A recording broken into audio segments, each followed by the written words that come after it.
네, 안녕하세요. 예. 여러분 우리가 저번 시간에는 저축 상품을 선택할 때 고려할 것들 대략 한 5가지 하고, 그다음에 이제 잘못 송금됐을 때, 오류 송금일 때는 어떻게 대처할 것이냐. 깜짝 놀랄 필요는 없다 그랬죠. 그래서 이제 그런 말씀을 좀 드렸고요. 오늘은 여러분 대학생들이나 대학원생들에게 대출하는 상품들이 있죠. 소위 학자금 대출인데요. 이런 것들에 대해서 알아보도록 하겠습니다. 우리 이제 중장년층 같은 경우에는 대학생을 자녀로 두고 계신 분들이 계실 거고요. 또 이제 제 유튜브를 듣는 분들 중에는 대학생이나 대학원생들이 있으실 거예요. 그래서 참고가 되셨으면 좋겠습니다. 대학생들이나 대학원생들에 대한 학자금 대출은 뭐 목적이 간단합니다. 우리 사회가 교육 불평등이 생기면요. 결국은 이제 경제적 불평등으로 간다는 거죠. 그래서 이런 것들을 해소하기 위해서 정부가 지원해서 한국장학재단에서, 다시 한번 말씀드릴게요. 굉장히 중요한 이름인데 여러분이 찾아보실 때는 한국장학재단 이렇게 찾아보셔야 돼요. 다양한 학자금 대출 프로그램이 있더라. 저도 이제 이번에 조사하면서 뭐 깜짝 놀랐습니다. 첫 번째 학자금 대출을 소개하면, 일단 학자금은 대학이나 대학원이 통보한 등록금이 있겠죠. 그다음에 학생들의 생활 안정을 위한 생활비, 이렇게 이제 두 가지로 구성이 되어 있더라고요. 여기서 이제 등록금이라는 거는 입학금하고 1학년일 때 수업료, 그다음에 생활비 같은 경우는 이제 먹고 자고 하는 거 있죠. 숙식비, 그다음에 책 사야 되겠죠. 교재 구입비, 또 학교 왔다 갔다 하려면 이제 버스 타야 되겠죠. 교통비, 여기까지를 말하더라고요. 그럴 때 학자금 대출 제도의 종류는요. 보니까 일단 취업 후에 상환하는 학자금 대출로 연간 소득 금액이 일정 기준, 상환 기준 소득을 초과하거나 또는 상속 증여재산이 발생했을 경우 일정 금액을 의무적으로 갚는 그런 대출이 있고요. 그다음에 이제 일반 상환 학자금 대출로 거치 기간 동안에는 이자만 납입하고 상환 기간 동안 원리금을 상환하는 방식이 있습니다. 말고도 이 농촌 출신 대학생 학자금 융자라는 것도 있는데, 이거는 조건별 최장 기간 내에서 일단 원금 균등 분할 상환을 해요. 일전에 한번 설명드렸죠. 원금은 똑같게 갚고 이자는 점점점 줄어요. 왜냐하면 원금을 까 나가니까.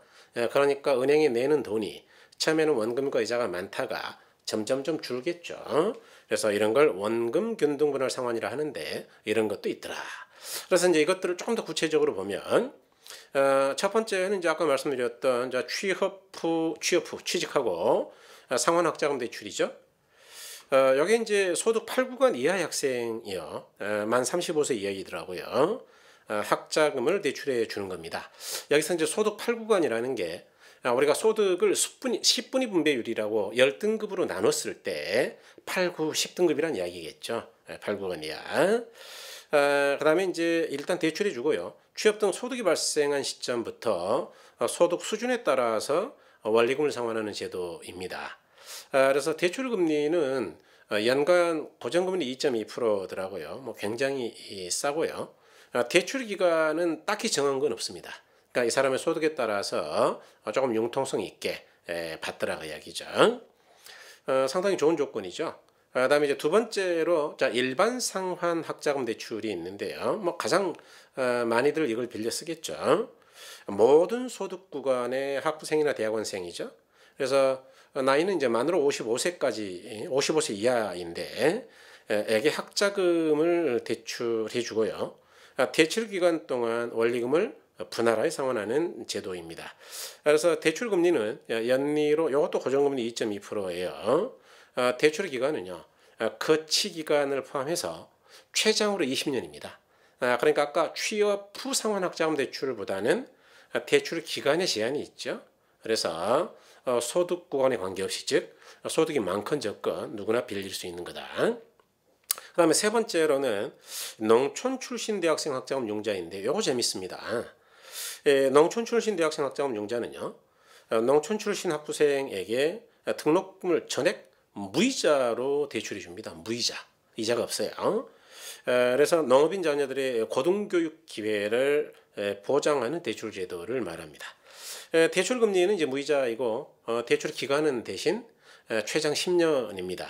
그러니까 워낙 이제 이자가 없으니까 기간은 조금 짧죠. 그다음에 이제 기타의 것들 뭐 재밌는 게 있던데 네 번째 보니까요. 한미 대학생 연수 프로그램 어학연수비 대출도 있더라고요.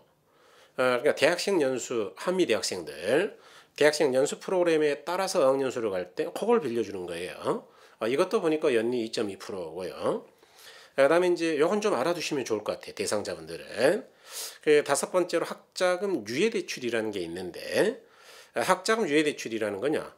일반 상환 학자금 대출자 중에서 아까 최장 기간이 20년 아니었습니까? 그죠? 경제적으로 곤란한 사람이나 군복무 중이니까 수익이 없겠죠?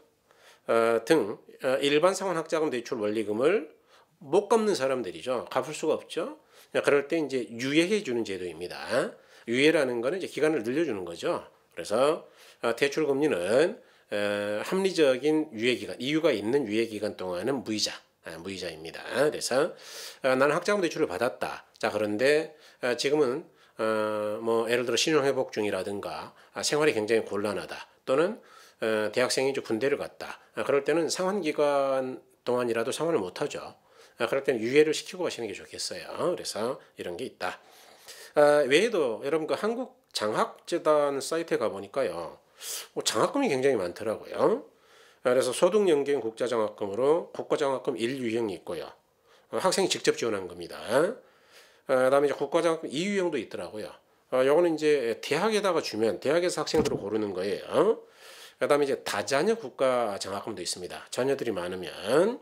그다음에 이제 지역인재 장학금도 있고 입학금 지원 장학금도 있어요. 이거 말고도 국가 근로 및 취업 연계 장학금이라고 있더라고요. 그래서 국가 근로 장학금도 있고요. 그다음에 중소기업 취업 연계 장학금도 있어요. 이걸 뭐 희망사다리 1유형 이렇게 이야기해야 돼요. 그다음에 고졸 후 학습자 장학금. 그러니까 고졸 후에 이제 대학을 가는 거죠. 그래서 희망사다리 2유형이다. 취업하고 가는 거겠네요. 그다음에 이제 고교 취업 연계 장려금도 있고요. 그러니까 고교를 졸업하고 취업하면은 장려금 주는 거죠. 그다음에 이제 기부장학금이라는 것도 있고 푸른 등대 기부장학금 뭐 이렇게 장학금이 많더라고요. 그러니까 그 학생 여러분들은요 학자금 대출도 굉장히 중요합니다, 그죠? 대출도 중요한데 요거보다 먼저 혹시 내가 장학금 혜택 대상이 되는지를 알아보실 필요가 있겠다. 그래서 이 한국 장학재단 사이트는 뭐 네이버나 구글 뒤지면 나오겠습니다만은 제가 방송 원고에다가 표시를 해뒀습니다. 그래서 원고를 참고하시면 들어가셔서 확인해 볼 수가 있겠다. 여러분 이렇게 그 방송에 사용했던 원고는요 네이버 카페 블로그에다가 올려두겠습니다. 참고하시면 되겠고요. 다음 영상에서는요 이 서민을 위한 대출 제도를 좀 올려볼 예정이에요. 저도 이제 여러분 유튜브를 하면서 뭐 제가 알고 있는 것도 많이 이야기하지만 제가 또 모르는 것도 여러분들이 궁금해하실 것 같다라고 생각되는 거는 이제 뒤져보고 자료를 정리해서 말씀드리고 있는데 이 서민을 위한 대출 제도가 이렇게 다양한 줄은 몰랐어요, 사실. 그래서 이것도 이제 좀 상세히 말씀드리도록 하겠습니다. 요즘 뭐 경기가 별로 안 좋잖아요, 그죠? 그래서 조금 더 좋은 조건으로 생활자금이나 창업자금을 빌리실 수 있으면 좋겠어요. 여러분 내일 아침 8시에 뵙도록 하겠습니다. 아시죠? 구독, 좋아요, 그다음에 공유 부탁드리겠습니다. 여러분 감사합니다.